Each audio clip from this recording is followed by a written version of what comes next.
Good afternoon, Earth. This is Adam Sturch broadcasting from the Mushroom Mansion House, Mexico, working on the oil painting Memories Present. Alright, I'm just picking up from where I left off last time and modeling the faces.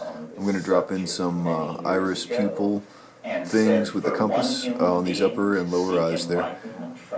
And then just take some alizarin crimson and kind of model these faces a little bit more. Throw in some nice turquoisey blue I mixed up with some Prussian. And phthalo green that will be sort of a sky here and some happening down there. And what else I got? Green. I want to, where's my hand? There we are. I want an eye right here, or the iris right here for that one. And let's see what else I get done in the next 26 minutes. For middle-aged serfdoms, where a third of the population of this country walk around in saffron robes being fed by another half of the people of this country. Goodness, you lock out the psychotherapists and heresy after heresy pours out. Congratulations.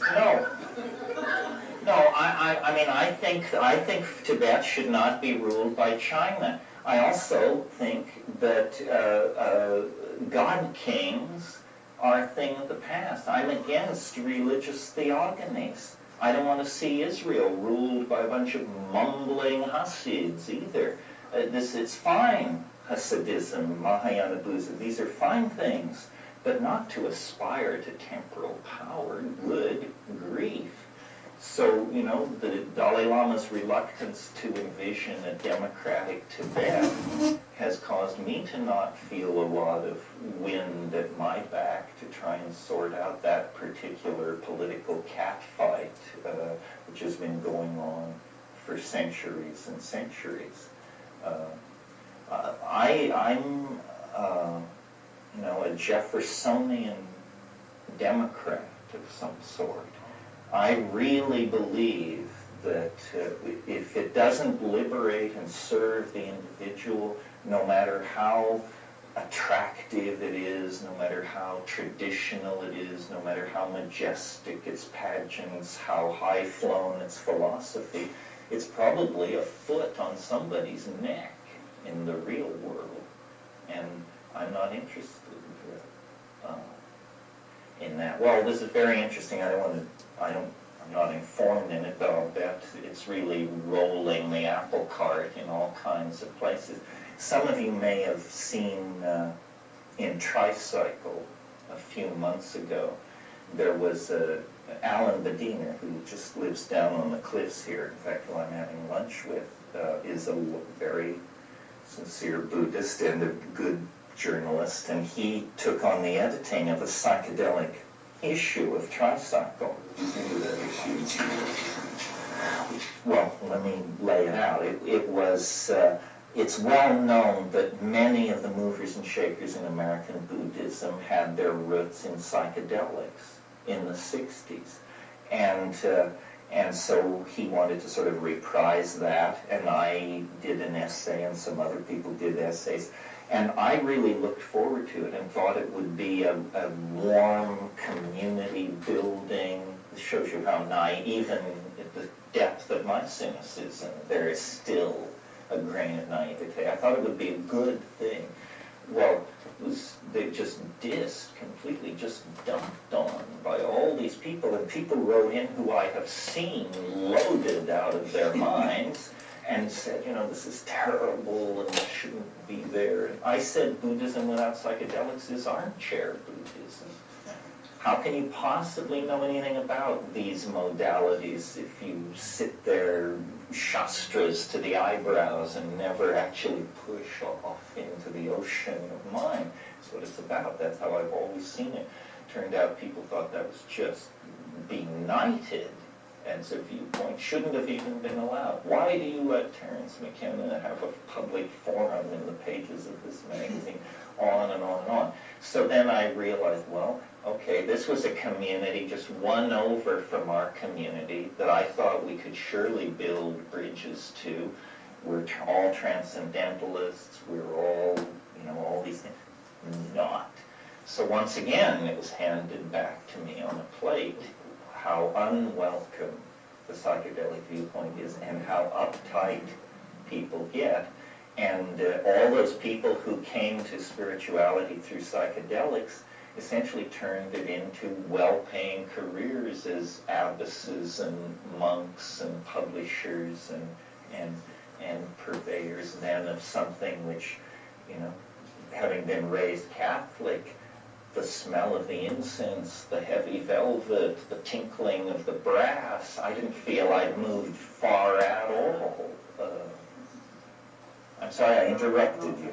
It's an interesting topic, and isn't it true that there has been, with the coming of Buddhism into that, even the Vajrayana model, which is pretty radical as far as teachings go in that mid-year, there was a suppression of the shamanistic religion and its psychedelic use. That's what I understood.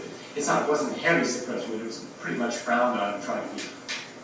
Well, we don't really know, but it's certainly true. There was an autochthonous shamanism across the Himalayas. Buddhism didn't enter Tibet until Padmasambhava brought it from Ludhiana in 741. So before that it was all shamanism. But all cultures overlay. I mean, I don't think Tibetan Buddhism has been more or less brutal than any other. If you read the secular history of Tibet, they were using artillery, these monasteries, against each other to settle doctrinal disputes as early as the 1720s. In other words, as early as they could get artillery there. As soon as they could get it, they used it against each other. And not only that, the followers of the Dalai Lama, I think you make a good point about blind worship of people like the Dalai Lama, where no one ever asks him hard questions. It's not him, it's kind of the mentality you get in the followers.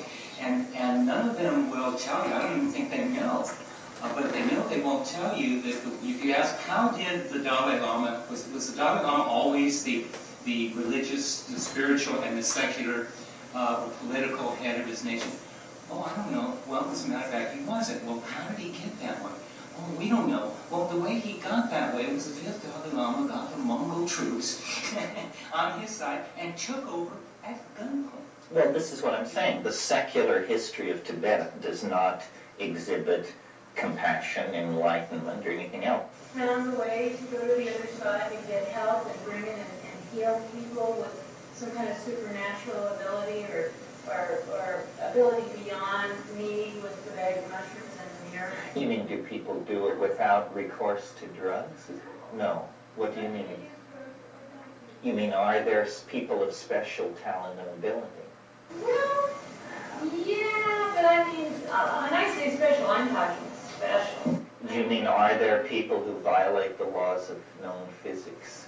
Okay, to heal. I'll take them. To heal? Is that? Yeah.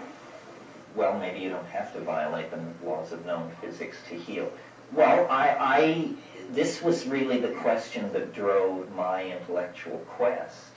I have always been interested in these things and had a great thirst for spiritual transcendence, but I don't know why. It never made sense to me to believe these things. In other words, though I was raised Catholic and as a tiny little kid introduced to the transubstantiation, the resurrection, these completely mind-befuddling notions, still I was also exposed to secular science, and so my method was always to ask hard questions. What can you show me?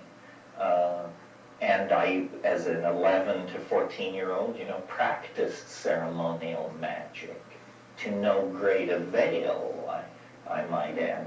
I had stories by Robert Bloch and H.P. Lovecraft to make me hope I might get somewhere, but all I ever did was incinerate a lot of rosemary and to alarm my parents. But I think that this question is hard to answer because we're not all living in the same world. I've seen confounding things, but very rarely.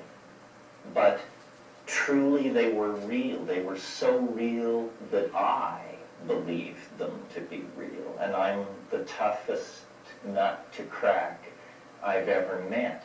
But these breakthroughs into the super real seem to have certain qualities about them that make it very hard to do much with it. First of all, it's always unexpected.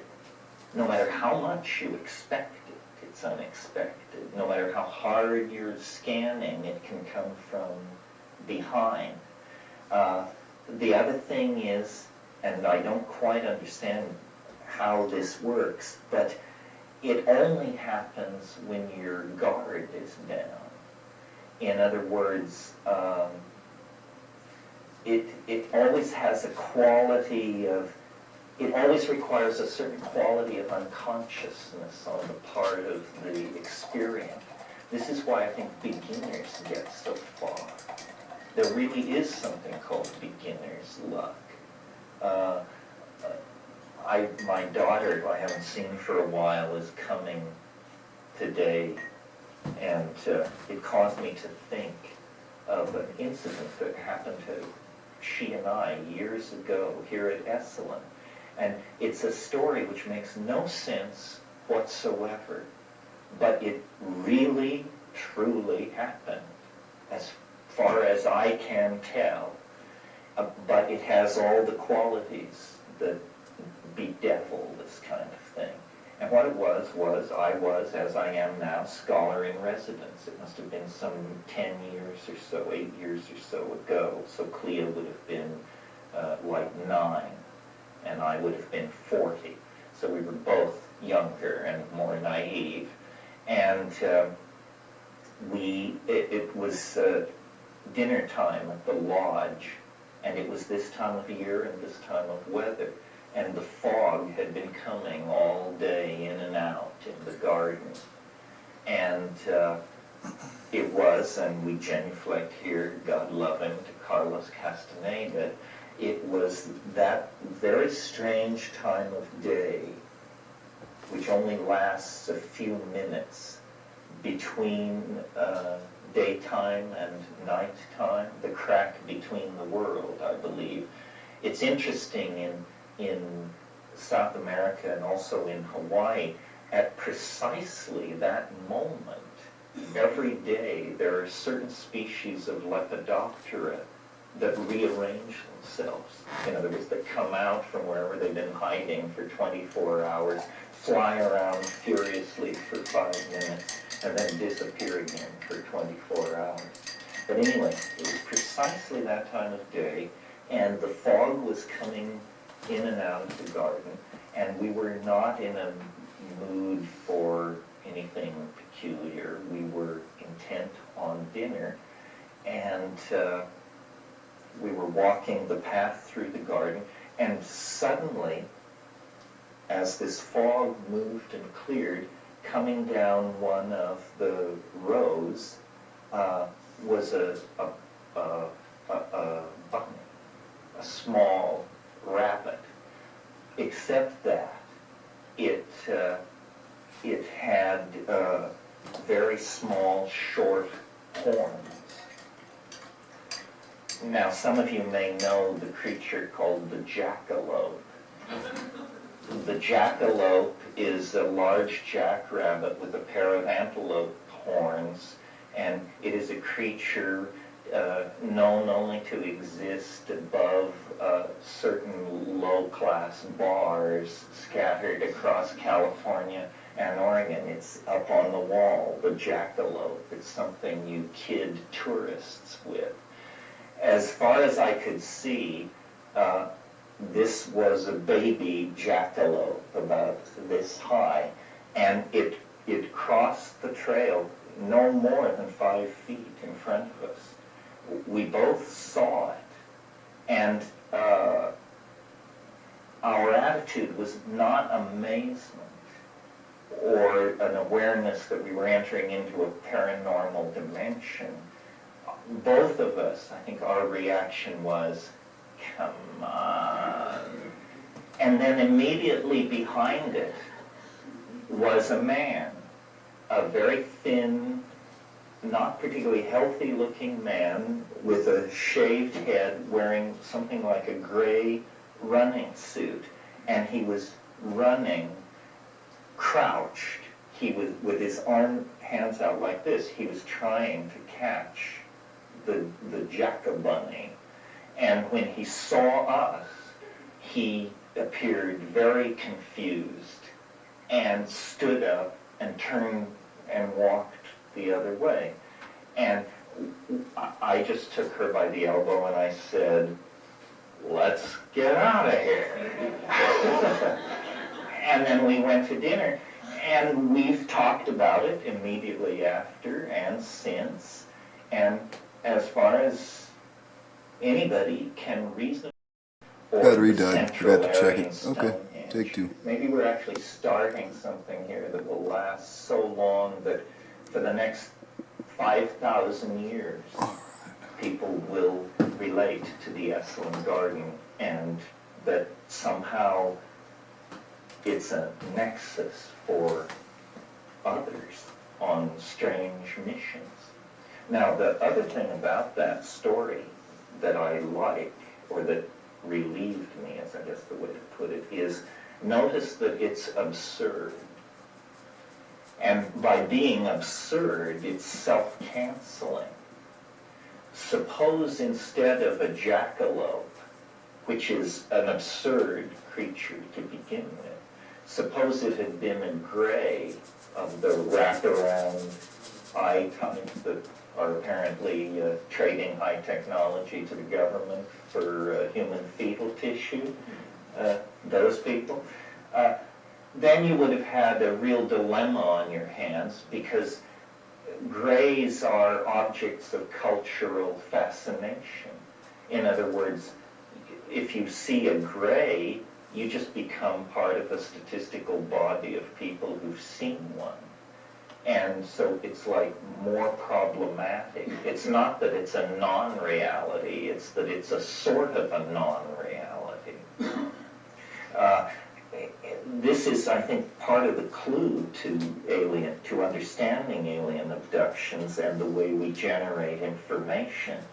If I tell you that I was up late last night and couldn't sleep and walked along the cliffs over Esalen, and that I encountered a shining disk, and that I then had my navel lint was removed by a team of extraterrestrial cosmetologists. This is evidence for an already existing body of data. You say, well, you should call MUFON. They'd be very interested in this, or you should call somebody else. If I tell you I was restless last night and walked the cliffs of Esalen, and that I encountered Bugs Bunny in the company of Patrick Swayze, people would just say, you're nuts. You know, it's not sanctioned, it's not allowed, and nobody gives a hoot or takes it seriously for a moment, because it serves no one's agenda. It's just insane data and should be immediately tossed out. This shows us, that the objects in the unconscious are given different weights.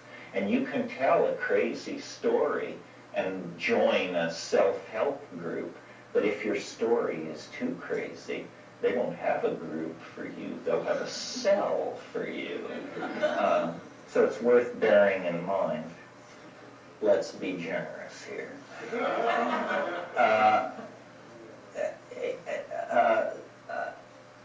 Someone had prepared a bunny with horns to surprise someone else with whom they'd had a lifelong running joke about jackalopes.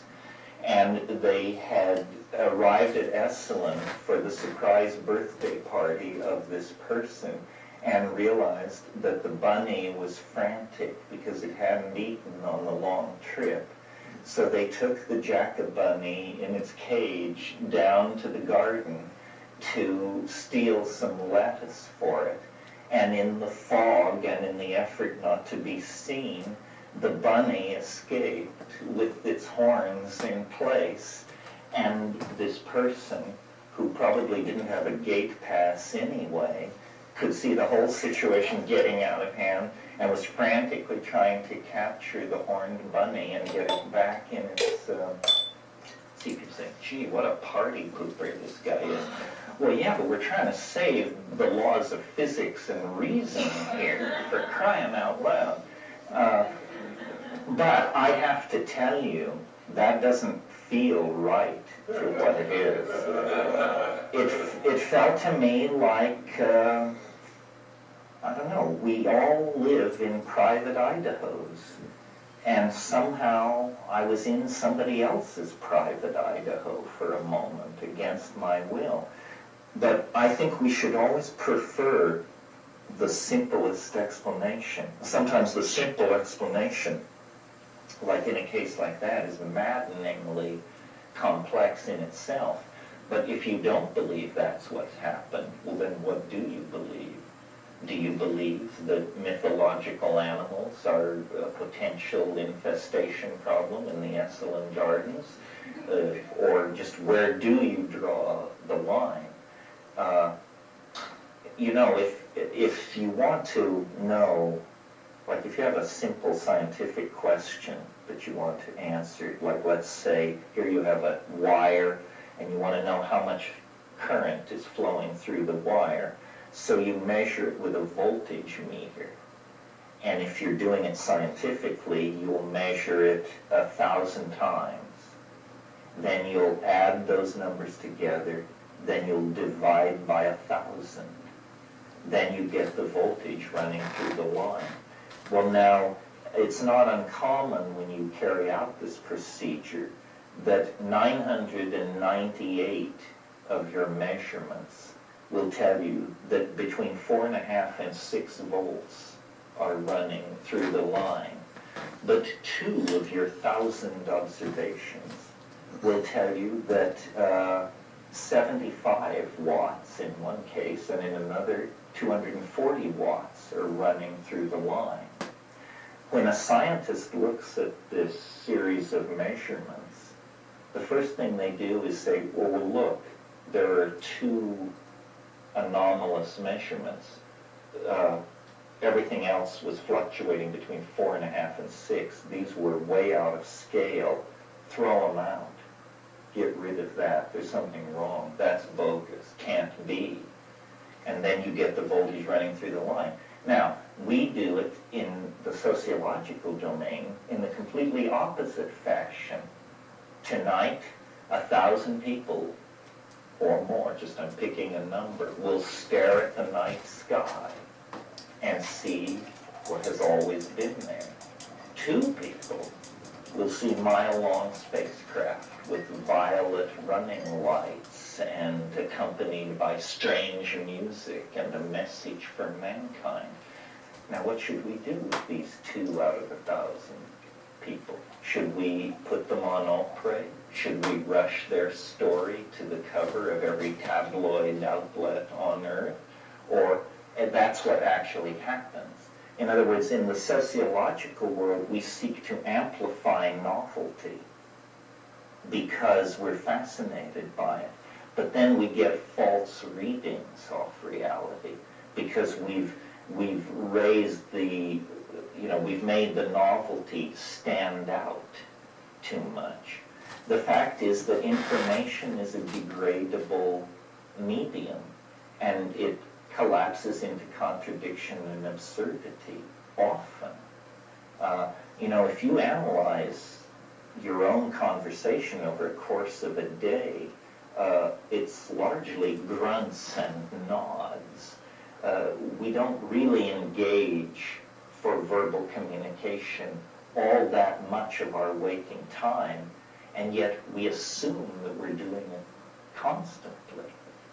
And so, I think reality is very slippery, very malleable. I think we're very naive about what information is and how it works. I've been interested in, as a lens for this phenomenon, in crop circles. Crop circles are the con that will not die.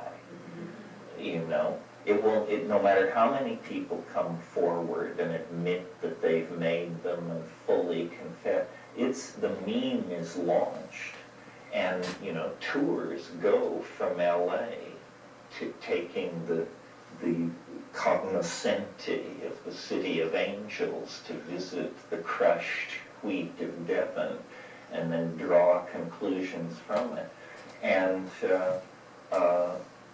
And yet the phenomenon has been completely deconstructed to the satisfaction of anyone interested in its deconstruction.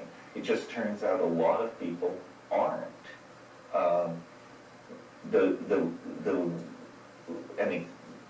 Extrapolating from the crop circle thing, the way reality seems to work is we have a self-observing system of media, newspapers, television, so forth and so on. Something strange happens.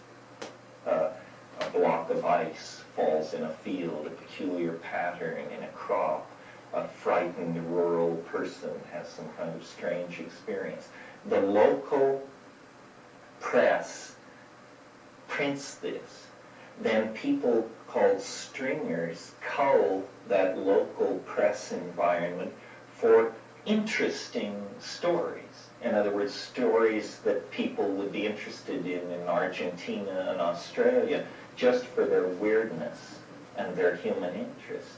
So they carry then the flying saucer, the block of ice, whatever it is, goes on to the Reuters network and UPI and this sort of thing. Well, then you and I, reading our daily dose of media, the New York Times, whatever it is, so you're reading, even the New York Times, page 43, 1 inch of print, it says Hertfordshire, England. A block of ice was reported to have fallen on the home of Herbert Surrey.